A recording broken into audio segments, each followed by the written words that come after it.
Welcome everyone to this special session that we call the School of Increase. And we made this in a 4 series for you so that you can follow and get the foundation of how to take control of your mind.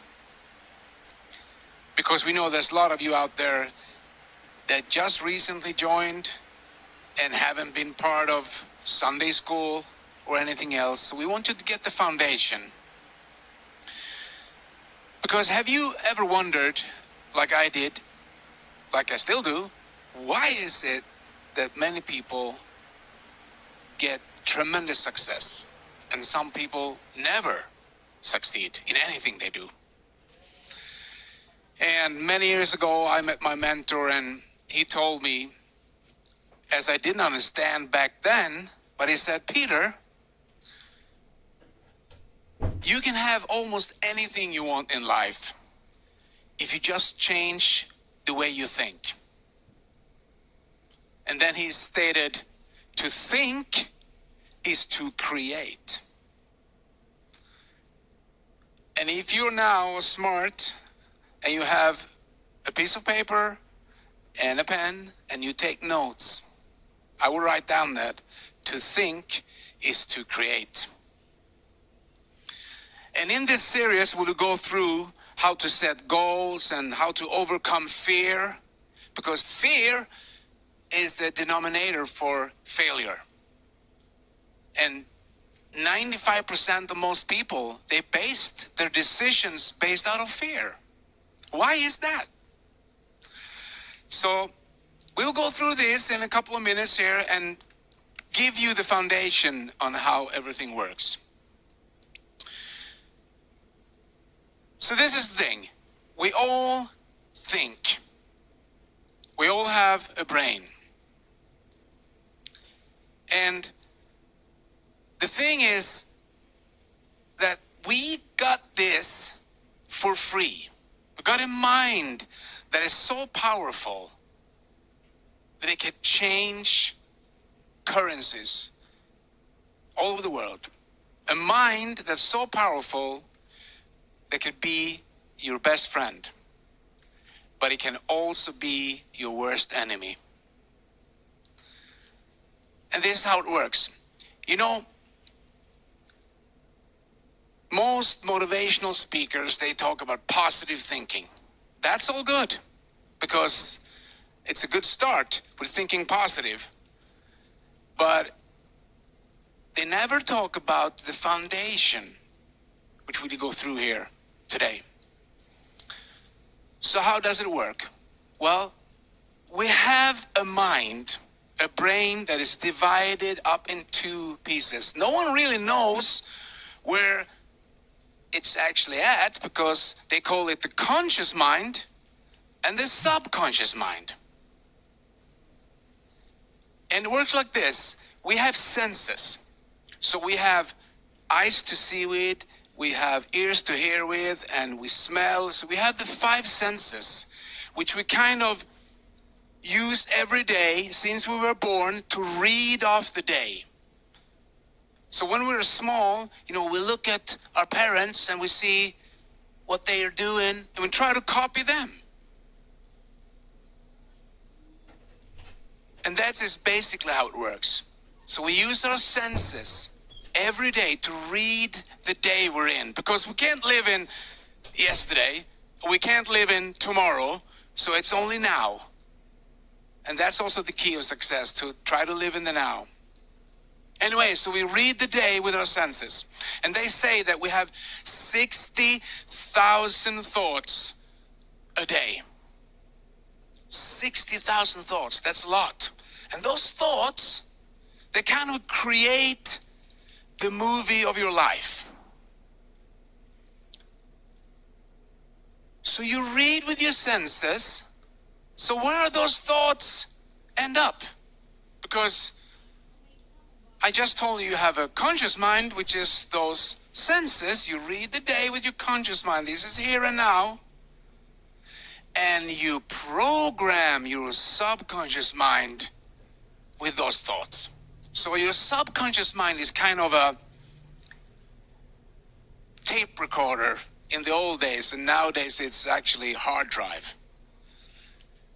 And in that hard drive, you download those 60,000 thoughts a day. So if you follow me now, so you tell me that I have 60,000 thoughts and I download them in my hard drive. Yeah, not every thought, of course, because that would be chaos of thoughts, a lot of thoughts in your hard drive. But you download those thoughts that you repeat, or you have an emotional involvement. So when you look at something, you're experiencing something, you will download it if you repeat.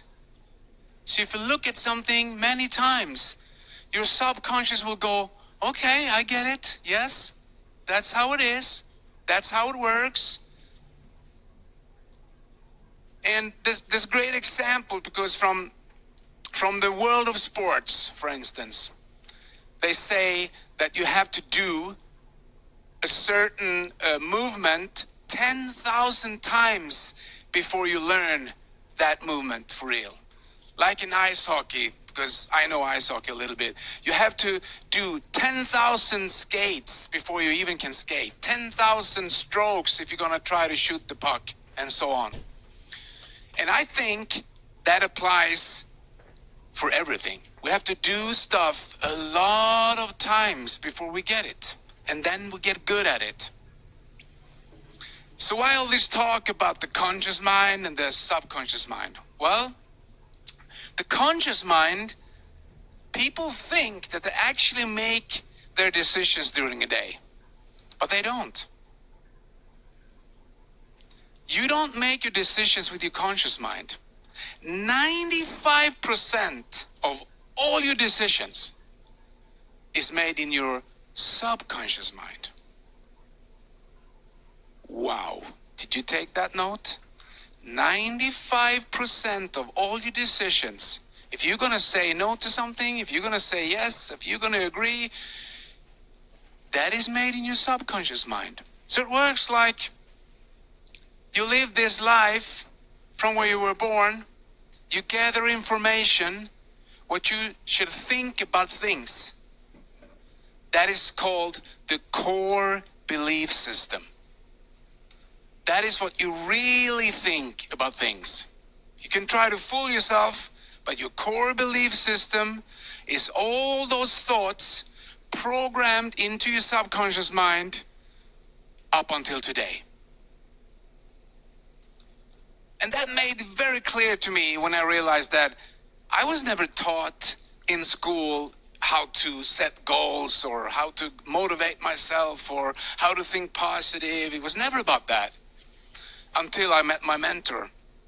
And he said, Peter, if you just change the way you think, you can have almost anything in life.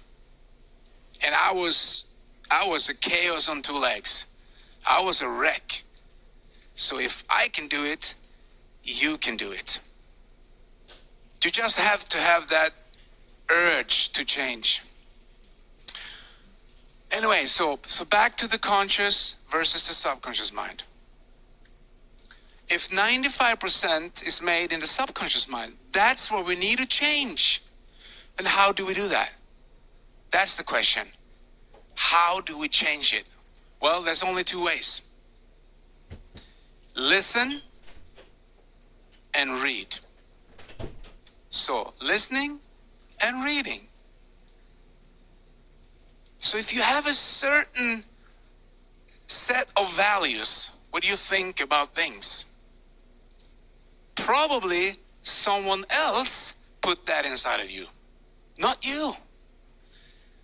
And then you come across a business like this or anything, in life. Maybe you, like I ended up in a crisis in life where I had to choose to change. And you learn the principle behind the power of thought.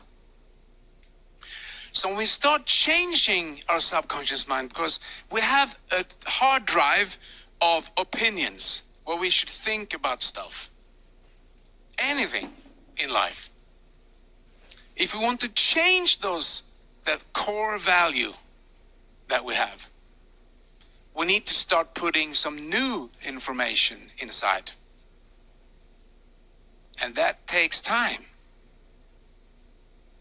So most people, during their change, they think it take too long time, or they come across too much fear thinking, and they quit. Right before they're gonna have some real success, they actually quit. Because they go back to the old thinking, to that fear-based thinking. So when we change our subconscious mind, we do it with our conscious mind. So we start reading stuff.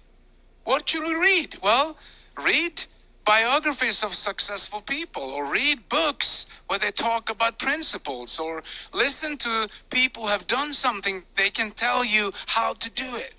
And if you do that all over again, you will start reprogramming your subconscious mind.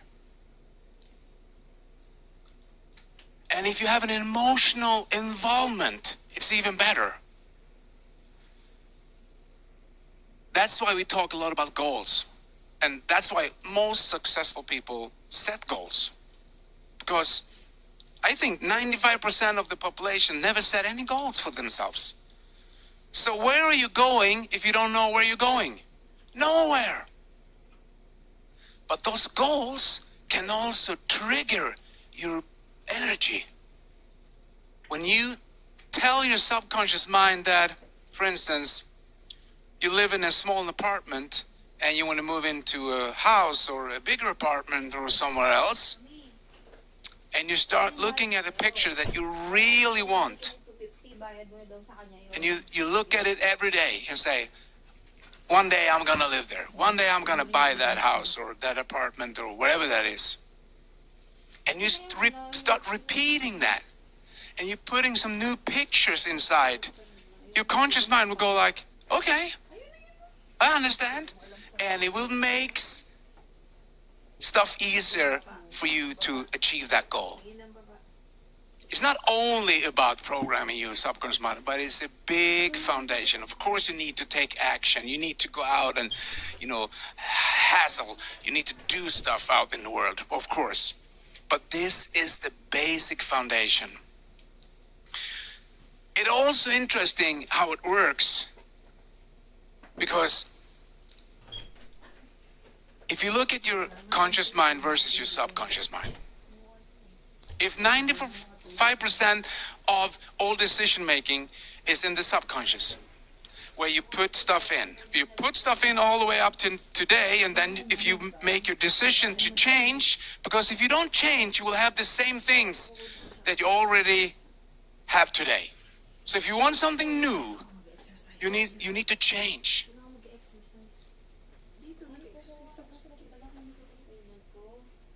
And what happens is that we have so much fear programmed in ourselves. We don't know it, but we have. Some people more, some people less.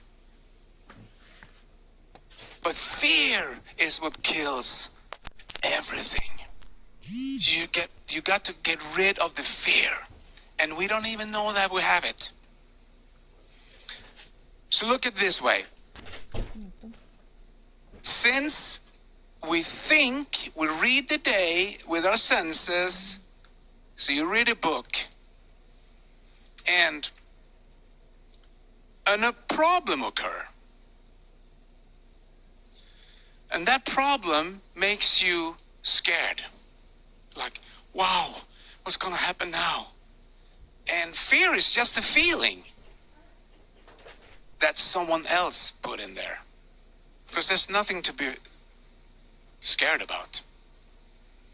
Then most people try to think away the fear. That's the biggest and the biggest problem they can make, to try to think away a problem. Because the more you think about the problem, the more and bigger it becomes. So the same thing with your subconscious mind there, when you start thinking about a problem, it grows on you. So what do? We have to change thoughts. So we think about what we want instead of thinking what we don't want. And people who are not successful, they have a common denominator. They think most of the day about the things they don't want. And then they get it. Because that's just how it works. So when we go through this process, the school of increase, don't lose hope. Because if you just stay on the path, it will work out for you. Because someone gave us this freedom of choice. We can choose what we put inside our mind. We can choose what we read, and we can choose what we listen to. So this is the first basic lesson of the School of Increase. And next time we meet, we will talk about your comfort zone and how to create some real success out there.